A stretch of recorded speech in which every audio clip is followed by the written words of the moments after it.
আসসালামু আলাইকুম। আজকে আমি মাসকেম্পায়ার থেকে কী করে আপনারা এনএফটি কালেক্ট করবেন এটা আজকে দেখিয়ে দিব। তো এনএফটি কালেক্ট করার জন্য আপনাদেরকে অবশ্যই আগে আপনাদের মেইন যেই ওয়ালেটটা সেটা কানেক্ট করে রাখতে হবে।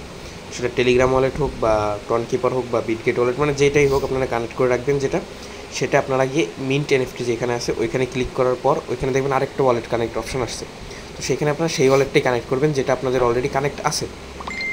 কানেক্ট করার পর আপনাদেরকে যে ওয়ালেটটা আপনারা কানেক্ট করবেন ওই ওয়ালেটটা অবশ্যই আপনাদেরকে একটি ভাউচারের জন্য 0.06 টন থাকতে হবে।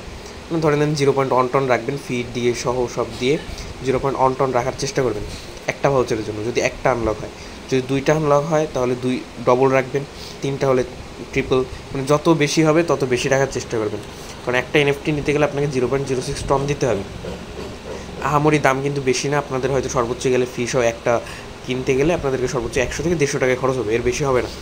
তো যত লোক পারেন এটা নিয়ে নেন, কারণ এটাতে কিন্তু 69,000 মানে টোকেন থাকবে, 69,000 টোকেন থাকবে হলো একটা এনএফটিতে। তো এটা মিস করার কোনো দরকার নেই। তো আপনারা কী করে করবেন, আপনারা মিন্ট এনএফটিতে আসার পরে দেখবেন ওয়ালেটে কানেক্ট অপশন আসছে। সেখানে আপনারা যে ওয়ালেট অলরেডি কানেক্ট আছে সেই ওয়ালেটটা কানেক্ট করবেন এবং ওই ওয়ালেটে অবশ্যই টন রাখবেন ফি দেওয়ার জন্য। এরপর দেখবেন এর নিচে লেখা আসবে ক্লেম অপশন, ক্লেম করে নেবেন। আমার অবশ্য করা হয়ে গেছে, এর জন্য আমি দেখাতে পারতেছি না। তো ক্লেম অপশন আসবে, ক্লেম অপশনের উপর ক্লিক করবেন। ক্লেম অপশনের উপর ক্লিক করলে ওরা ফি চাবে, অটোমেটিক ফি নেওয়ার জায়গায় নিয়ে যাবে। আপনারা জাস্ট ফিটা দিয়ে ব্যাক আবার করবেন, ব্যাক চলে আসবেন, দেখবেন এরকম লেখা আসছে। একটু রিফ্রেশ করলেই দেখবেন এরকম আসছে যে voucher in progress on, it may take 24 hours. ব্যাস এটুকুই।